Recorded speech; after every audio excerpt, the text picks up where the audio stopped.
ಓಂ ನಾನು ಮಾನ ಮತ್ತು ಶಬ್ದಾತ್ ಓಂ 1ನೇ ಅಧ್ಯಾಯದ 3ನೇ ಪಾದದ 3ನೇ ಸೂತ್ರ ದ್ವಿಭಾಜ್ಯಧಿಕರಣ ನಡೆದಿದೆ. ಅಲ್ಲಿ ಭಾಷ್ಯ ದೀಪಿಕಾ ನಾವು ನೋಡ್ತಿದ್ದೀವಿ. ಅತಚ್ಛಬ್ದಾತ್ ಅನ್ನುವುದರ ಒಂದು ಅರ್ಥ ಏನು ಅಂತ ಕಳೆದ ದಿವಸ ನೋಡಿದ್ದೇವೆ. ಈಗ ಅದರ ಹಿಂದಿನ ಪುಟದಲ್ಲಿ ಭಾಷ್ಯ ದೀಪಿಕಾದ ಪುಸ್ತಕದಲ್ಲಿ 327ನೇ ಪುಟದಲ್ಲಿ ಭಸ್ಮಧರ ಉಗ್ರತ್ವಾದಿ ತಚ್ಛಬ್ದಾಭಾವಾತ್ ಅಂತ ಭಾಷ್ಯವಾಕ್ಯ ಏನಿದೆ ಅದನ್ನ ವಿವರಿಸುವಂತಹ ಭಾಗ ಇದೆ. ಅದನ್ನ ಗಮನಿಸಬೇಕು. ಇದೇ ವಿಷಯ ತತ್ವಪ್ರಕಾಶಿಕಾದ ಕೆಲವು ಟಿಪ್ಪಣಿಗಳಲ್ಲೂ ಕೂಡ ಬಂದಿದೆ. ಭಾಷ್ಯವಾಕ್ಯ ಒಂದ್ಸರಿ ಗಮನಿಸೋಣ. ನಾನುಮಾನಂ ನ ಅನುಮಾನಾತ್ಮಕ ಆಗಮ ಪರಿಕಲ್ಪಿತ ರುದ್ರ ಅತ್ರ ವಾಚ್ಯ. ರುದ್ರ ಇಲ್ಲಿ ಈ ದ್ವಿಭಾಜ್ಯಾಯತನ ಅಲ್ಲ, ಹೊರತು ವಿಷ್ಣುವೇ ರುದ್ರ ದ್ವಿಭಾಜ್ಯಾಯತನ ಅಂತ ನಾವು ಸಮರ್ಥನೆ ಮಾಡ್ತಾ ಇದ್ದೇವೆ. ಅದಕ್ಕೆ ಕಾರಣ ತೋರಿಸಿದ್ದೇನು, ಭಸ್ಮಧರ ಉಗ್ರತ್ವಾದಿ ತಚ್ಛಬ್ದಾಭಾವಾತ್ ಅಂತ. ಅಲ್ಲಿ ಭಸ್ಮಧರ ಅಂತನ್ನೋದು ರುದ್ರನನ್ನು ಹೇಳುವಂತಹ ಶಬ್ದ, ಅದು ಗೊತ್ತಾಯ್ತು. ಉಗ್ರ ಅನ್ನೋದು ರುದ್ರನನ್ನು ಹೇಳುವ ಶಬ್ದ. ಉಗ್ರತ್ವಾದಿ ಅಂತ ಅಲ್ಲಿ ಪ್ರಯೋಗ ಮಾಡಿದ್ದಾರೆ. ತಚ್ಛಬ್ದಗಳು ಅಂದ್ರೆ ರುದ್ರನನ್ನು ಹೇಳುವಂತಹ ಶಬ್ದಗಳು. ರುದ್ರನನ್ನು ಹೇಳುವ ಶಬ್ದ ಯಾವುದು? ಭಸ್ಮಧರ ಎಂಬ ಶಬ್ದ, ಹಾಗೆ ಉಗ್ರ ಎಂಬ ಶಬ್ದ. ಉಗ್ರತ್ವ ಅನ್ನೋ ಶಬ್ದ ರುದ್ರನನ್ನು ಹೇಳೋದಿಲ್ಲ.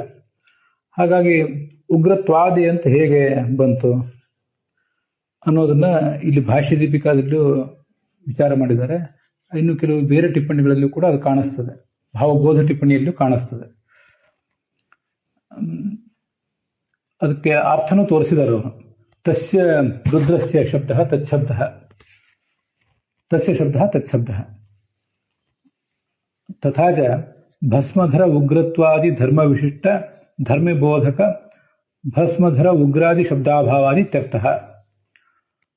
ಭಸ್ಮಧರ ಉಗ್ರತ್ವಾದಿ ತಚ್ಛಬ್ದಾಭಾವ ಅಂತೇನಿದೆಯಲ್ಲ, ಅದಕ್ಕೆ ಭಸ್ಮಧರ ಉಗ್ರತ್ವಾದಿ ಧರ್ಮಗಳು ಅಂದ್ರೆ ಭಸ್ಮಧರತ್ವ ಎಂಬ ಧರ್ಮ, ಉಗ್ರತ್ವ ಎಂಬ ಧರ್ಮ ಮೊದಲಾದ ಧರ್ಮಗಳು. ಈ ಧರ್ಮದಿಂದ ವಿಶಿಷ್ಟವಾದ ಧರ್ಮಿ ವ್ಯಕ್ತಿ ಏನಿದೆ ಅದನ್ನು ಬೋಧನೆ ಮಾಡುವಂತಹ ಭಸ್ಮಧರ ಉಗ್ರ ಮೊದಲಾದ ಶಬ್ದಗಳು ಅಂತ ಅದಕ್ಕೆ ಅರ್ಥ ವಿವರಿಸ್ಕೊಳ್ಬೇಕು. ಇದು ಒಂದು ಮಾರ್ಗ ಅಲ್ಲಿ ತೋರಿಸಿದ್ದಾರೆ.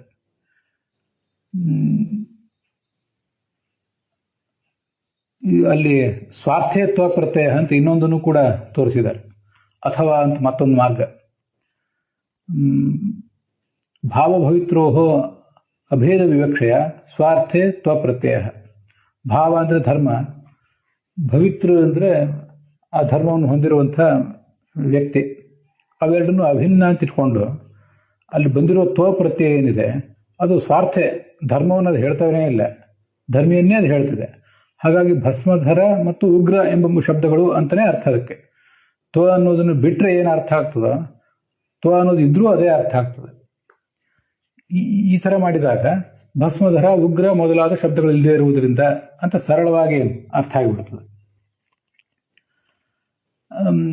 ಇನ್ನ ಭಸ್ಮಧರ ಉಗ್ರತ್ವ ಅಂತಿದ್ರೆ ಆವಾಗ ಭಸ್ಮಧರತ್ವ ಉಗ್ರತ್ವ ಮೊದಲಾದದ್ದು ಧರ್ಮಗಳು.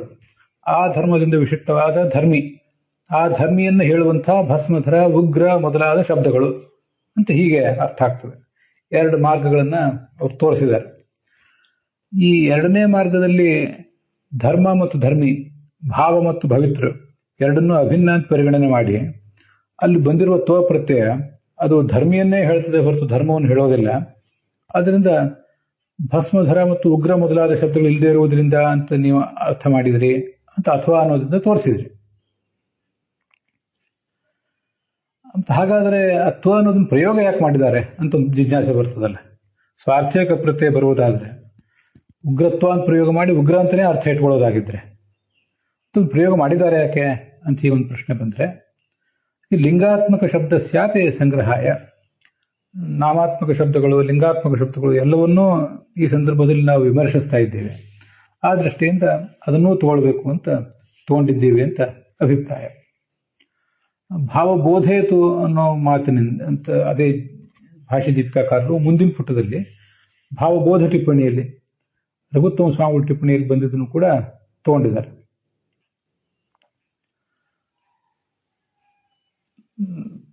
ಆದರೆ ಭಾವಬೋಧ ಟಿಪ್ಪಣಿಯಲ್ಲಿ ಈಗ ನೋಡ್ತಿರುವ ವಾಕ್ಯಗಳಿಗೂ ಇಲ್ಲಿ ಭಾಷೆ ದೀಪಿಕಾಕಾರ ತಗೊಂಡಿರೋ ವಾಕ್ಯಗಳಿಗೂ ಸ್ವಲ್ಪ ವ್ಯತ್ಯಾಸ ಇದೆ. ಪಾಠ ಭೇದ ಇರ್ತದೆ, ಟಿಪ್ಪಣಿಗಳಲ್ಲಿ ಕೂಡ ಪಾಠ ಭೇದ ಇರ್ತದೆ.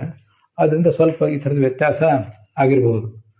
ಭಸ್ಮಧರ ಇತ್ಯನೇನ ರುದ್ರವಾಚಕ ನಾಮಾತ್ಮಕ ಶಬ್ದ ಗೃಹ್ಯತೆ. ಇದು ಭಾಷೆ ದೀಪಿಕಾದಲ್ಲಿ ಭಾವಬೋಧೇತು ಅಂತ ಏನಿದೆ ಅದನ್ನು ಓದ್ತಿದ್ದೇನೆ. ಈಗ ಭಾವಬೋಧ ಓದ್ತಾ ಇಲ್ಲ. ಭಸ್ಮಧರ ಅನ್ನೋ ಶಬ್ದದಿಂದ ಏನು ತಗೊಳ್ಬೇಕು? ರುದ್ರವಾಚಕವಾದ ನಾಮಾತ್ಮಕ ಶಬ್ದವನ್ನು ತಗೊಳ್ಬೇಕು. ಉಗ್ರತ್ವ ಎಂಬ ಶಬ್ದದಿಂದ ಉಗ್ರತ್ವ ರೂಪ ಲಿಂಗಾತ್ಮಕ ಶಬ್ದ ಗೃಹ್ಯತೆ.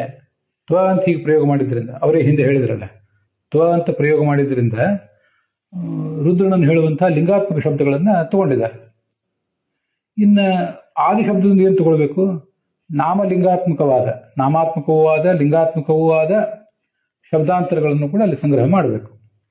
ಸಮಾಖ್ಯ ಅಂದ್ರೆ ಸಮಾನ ವಿಷಯಕವಾದಂತಹ ಶ್ರುತಿ ಮತ್ಯಾವುದಾದ್ರು ಇದ್ರೆ ಅದನ್ನು ಕೂಡ ಇಲ್ಲಿ ತಗೊಳ್ಬೇಕು ಅಂತ ಸೂಚನೆ ಇದ್ದೇ ಇದೆ. ಅದರಿಂದ ಒಟ್ಟಾರೆ ತಾತ್ಪರ್ಯ ಏನು? ತಥಾಚ ಭಸ್ಮಧರಾದಿ ರುದ್ರಶ್ರುತೀನಾಂ, ಭಸ್ಮಧರ ಎಂಬ ಉಲ್ಲೇಖ ಇರುವಂತಹ ರುದ್ರನನ್ನು ಹೇಳುವ ಶ್ರುತಿಗಳು, ಹಾಗೆ ಉಗ್ರತ್ವಾದಿ ರೂಪ ತಲ್ಲಿಂಗಾನಾಂ, ನೋಡಿ ಉಗ್ರತ್ವ ಮೊದಲಾದ ಆ ರುದ್ರನ ಲಿಂಗಗಳು, ಹಾಗೆ ರುದ್ರ ಪ್ರಾಪಕ ಸಮಾಖ್ಯಾದೀನಾಂಚ, ರುದ್ರನನ್ನು ಹೇಳುವಂಥ ಬೇರೆ ಸಮಾನ ವಿಷಯಕವಾದ ಶ್ರುತಿಗಳು, ಇದ್ಯಾವುದೂ ಇಲ್ಲದೇ ಇರುವುದರಿಂದ ತ್ಯುಭ್ವಾಧ್ಯಾಯತನ ರುದ್ರ ಅಲ್ಲ, ಹೊರತು ವಿಷ್ಣುವೇ ಅಂತ ಅದರ ಅಭಿಪ್ರಾಯ. ಅದನ್ನ ಭಾವಬೋಧ ಟಿಪ್ಪಣಿಯಲ್ಲಿ, ತತ್ವಪ್ರಕಾಶದ ಭಾವಬೋಧ ಟಿಪ್ಪಣಿಯಲ್ಲಿ ಇನ್ನೊಂದು ಪುಸ್ತಕದಲ್ಲಿ ನೋಡ್ತೇವೆ. ಸ್ವಲ್ಪ ಈ ಭಾಷ್ಯ ದೀಪಿಕಾ ಪುಸ್ತಕದಲ್ಲಿ ಅದನ್ನೇ ಬಿಡಿಸಿ ಬರೆದಿದ್ದಾರೆ. ಅದರಿಂದ ಸುಲಭವಾಗಿ ಅದು ಅರ್ಥ ಆಗ್ತದೆ. ಅದನ್ನ ಕೂಡ ನೀವು ಗಮನಿಸಬಹುದು. ಭಸ್ಮಧರಶ್ಚ ಉಗ್ರಶ್ಚ ಭಸ್ಮಧರೋಗ್ರವು ಭಸ್ಮಧರೋಗ್ರಯೋ ಭಾವ ಭಸ್ಮಧರೋಗ್ರತ್ವಂ ಅಂತ ಹೀಗೆ ಉಗ್ರತ್ವ ಅನ್ನೋದನ್ನು ಕೇವಲ ಉಗ್ರನಿಗೆ ಸಂಬಂಧಿಸಿದಂತೆ ನಾವು ಓದೋದಲ್ಲ, ಹೊರತು ಭಸ್ಮಧರನಿಗೂ ಸಂಬಂಧಪಟ್ಟಂತೆ ಓದಬೇಕು ಅಂತ ಅರ್ಥ. 329ನೇ ಪುಟದಲ್ಲಿ ಸೂತ್ರದ ಅರ್ಥ ಬರೆದಿದ್ದಾರೆ. ತಥಾಚ ಇತಿ ಸೂತ್ರಾರ್ಥ ಉಕ್ತೋ ಭವತಿ ಅಂತ ಮೊದಲನೇ ಪ್ಯಾರಾಗ್ರಾಫ್ನಲ್ಲಿ. ಅನುಮಾನಾತ್ಮಕ ಪಾಶುಪತಾದ್ಯಾಗಮ ಪ್ರತಿಪಾದ್ಯಂ ರುದ್ರಾಧಿಕಂ. ಅನುಮಾನ ಸ್ವರೂಪವುಳ್ಳಂತಹ ಪಾಶುಪತಾದಿ ಆಗಮಗಳಿಂದ ಪ್ರತಿಪಾದ್ಯವಾದ ರುದ್ರಾದಿ ಯಾವ ತತ್ವವೂ ಕೂಡ ತ್ಯುಭ್ವಾಧ್ಯಾಯತನವಲ್ಲ. ಅಂದ್ರೆ ಯಸ್ಮಿನ್ ದ್ಯೌಹು ಪೃಥ್ವಿ ಚಾಂತರಿಕ್ಷಂ ಎಂಬ ಶ್ರುತಿಯಲ್ಲಿ ಪ್ರತಿಪಾದಿತವಲ್ಲ. ಯಾಕೆಂದ್ರೆ ಅತಚ್ಛಬ್ದ ರುದ್ರ ಪ್ರಧಾನಾದಿ ಸಾಧಕ ಶ್ರುತಿ ಲಿಂಗ ಯಾವುದೂ ಕೂಡ ಇಲ್ಲದೆ ಇರುವುದರಿಂದ ಅಂತ ಅದರ ಸೂತ್ರದ ಅರ್ಥ.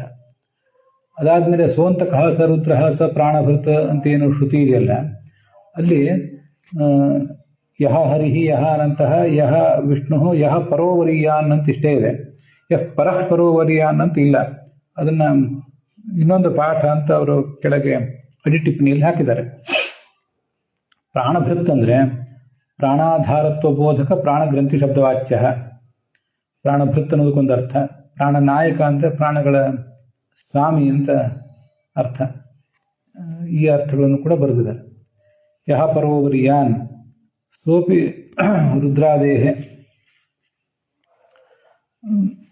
ರುದ್ರಾದಿಗಳಿಗಿಂತಲೂ ಪರಳಾದ ವಾಣಿದೇವಿ, ಅವಳಿಗಿಂತಲೂ ಪರ ಆದವನು ವಿರಿಂಚ, ಅವನಿಗಿಂತಲೂ ಪರ ಆದವಳು ಪ್ರಕೃತಿ, ಆ ಪ್ರಕೃತಿಗಿಂತಲೂ ಪರ ಆದ್ರಿಂದ ಹರಿಯೇ ಇಲ್ಲಿ ಆ ಶಬ್ದದ ವಾಚ್ಯ ಅಂತ ಅರ್ಥ.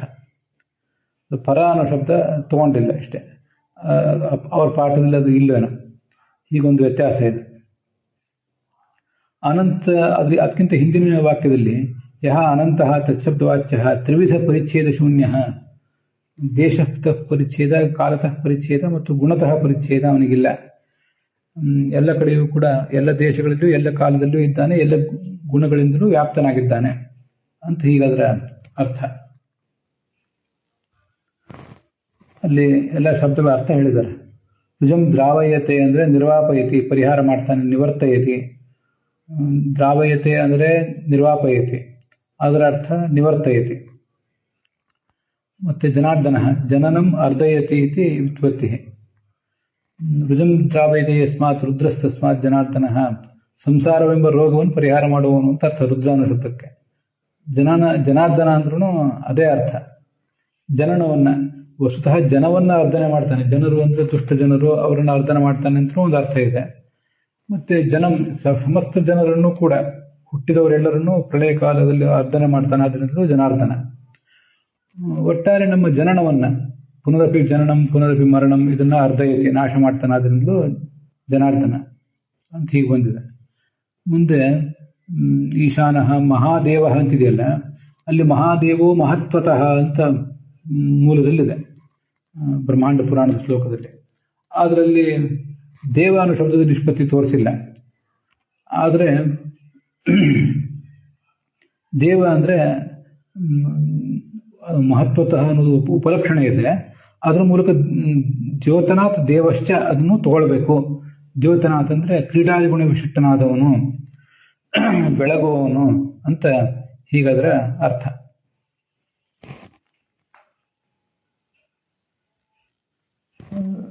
ದೇವ ಅಂದ್ರೆ ಪ್ರಕಾಶಮಾನನಾದವನು ಅಂತ, ಅದ್ಭುತವಾದ ಸೌಂದರ್ಯ ಬೆಳಕಿದ್ದವನು. ಹಾಗೆ ಕ್ರೀಡಾಗುಣ ವಿಶಿಷ್ಟನಾದವನು. 332ನೇ ಪುಟದಲ್ಲಿ ಕೃತ್ಯಾತ್ಮಕಂ ಇದಂ ದೇಹಂ ಅಂತ ಹೀಗೆ ಬಂದಿದೆ. ಪ್ರವರ್ತಯನ್ ಅಂದ್ರೆ ಸೃಜನ್, ನಿಯಮಯನ್ ವಾ, ಆ ದೇಹವನ್ನ ಇವನು ಪ್ರವರ್ತನೆ ಮಾಡುವುದು ಅಂದ್ರೆ ಏನರ್ಥ? ಅದನ್ನು ಹುಟ್ಟಿಸುವುದು ಮತ್ತು ಅದನ್ನು ಮುನ್ನಡೆಸುವುದು. ಅಥವಾ ಅಲ್ಲಿ ಒಳಗಿರುವಂತಹ ಜೀವನನ್ನ ಇದಂ ದೇಹಂ ಸ್ವಾತ್ಮಾನಂ ಜೀವಂ ವಾ ವಸ್ತೆ ಅಂದ್ರೆ ಆಚ್ಛಾದಯತಿ, ಆವರಿಸಿದ್ದಾನೆ. ತದಂತರ ವರ್ತತೆ, ದೇಹಂ ವಸ್ತೆ ದೇಹಂ ಅಧಿವಸತಿ ಅಂತ ಅದನ್ನ ಎಲ್ಲ ಅರ್ಥಗಳನ್ನು ಬರೆದಿದ್ದಾರೆ. ಆ 3-4 ಅರ್ಥಗಳೆಲ್ಲ ಅದರಲ್ಲಿ ಸೇರ್ಕೊಂಡು ಬಿಡ್ತವೆ. ಅದಕ್ಕಾಗಿ ಅದನ್ನು ಓದಿದೆ. ಬ್ರಹ್ಮನಾಥ್ ಬ್ರಹ್ಮನಾಮಾಸು, ದೊಡ್ಡವನಾದ್ರಿಂದ ಬ್ರಹ್ಮ ಅಂತ ಹೆಸರು. ಪಿನಾಕಿ ಅನ್ನೋ ಶಬ್ದದ ಅರ್ಥವನ್ನ ಈ ಹಿಂದೆ ನೋಡಿದ್ದೀವಿ. ಅದನ್ನ ಹಿಂದೆ ತತ್ವಪ್ರಕಾಶಿಕಾದ ಟಿಪ್ಪಣಿ ವಾಕ್ಯಾರ್ಥ ಮುಕ್ತಾವಳಿ, ಅದು 31ನೇ ಪುಟ, ಕೆ.ಟಿ. ಪಾಂಡುರಂಗಾಚಾರ್ಯ ಸಂಪಾದಿಸುವಂತ, ಅಲ್ಲಿ ಪಿನಾಕಿ ಅಂದ್ರೆ ಅದಕ್ಕೆ ಅರ್ಥ ಬರ್ತಿದ್ದಾರೆ. ಕಮ್ ಅಂದ್ರೆ ಸುಖ, ದ್ವೌ ನನೌ ಪ್ರಕೃತಮರ್ಥಂ ಸಾತಿಶಯಂ ಗಮಯತಃ ಇತಿ ನಾಕಂ ಅಂದ್ರೆ ವಿಶಿಷ್ಟ ಸುಖಂ. ಈಗ ಕ ಅಂದ್ರೆ ಸುಖ, ಅಕ ಅಂದ್ರೆ ದುಃಖ ಅಂತ ಆಯ್ತು, ನ ಅಕ ಅಂತಂದ್ರೆ ಮತ್ತೆ ಸುಖ ಅಂತಾನೆ ಅರ್ಥ ಆಯ್ತು.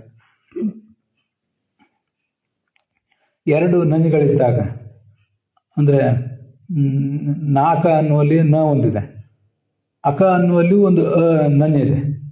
ನನ್ಯ ಲುಪ್ತ ಆಗಿ ಕೇವಲ ಉಳಿದಿದೆ ಅಷ್ಟೆ. ಹೀಗೆ ಸುಖ ಭಿನ್ನ ಮತ್ತೆ ಸುಖ ಭಿನ್ನಕ್ಕಿಂತ ಭಿನ್ನ ಅಂತ ಹೀಗೆ ಬಂದಾಗ ಅದು ಮಹಾಸುಖ ಅನ್ನೋ ಅರ್ಥ ಸಿಕ್ಕಿಬಿಡ್ತದೆ. ನಾನು ಬರೋದಿಲ್ಲ ಅಂತ ಇಲ್ಲ, ಬಂದೇ ಅಂತಂದ್ರೆ ಬರ್ತೀನಿ ಅಂತ ಅರ್ಥ. ಹೇಗೋ ಹಾಗೆ. ಆಗ ನಾಕಂ ಅಂದ್ರೆ ವಿಶಿಷ್ಟ ಸುಖಂ, ತತ್ ಪಿಬಂತಿ ಇತಿ ಪಿನಾಕಾಹ. ನಾಕಪಿಹಿ ಅಂತ ಆಗೋಬಹುದು, ಅದು ಪೂರ್ವಾಪರಿ ಕಾಲ ಆಗಿರ್ತದೆ ಅನೇಕ ಕಡೆ. ಪಿ ಅನ್ನೋದು ಮೊದಲು ಹೋಗಿ ನಾಕ ಅಂತ ಆಮೇಲೆ ಬಂದಿರ್ತದೆ. ಅದನ್ನೊಂದು ಹಿಂದೆ ನಾವು ನೋಡಿರಲಿಲ್ಲ, ಅದನ್ನು ಈಗ ನೆನಪು ಮಾಡ್ಕೊಳ್ಳೋಣ. ಅಲ್ಲಿಗೆ ಇವತ್ತಿನ ಈ ಭಾಗ ಸಮಾಪ್ತ ಆಗಿದೆ.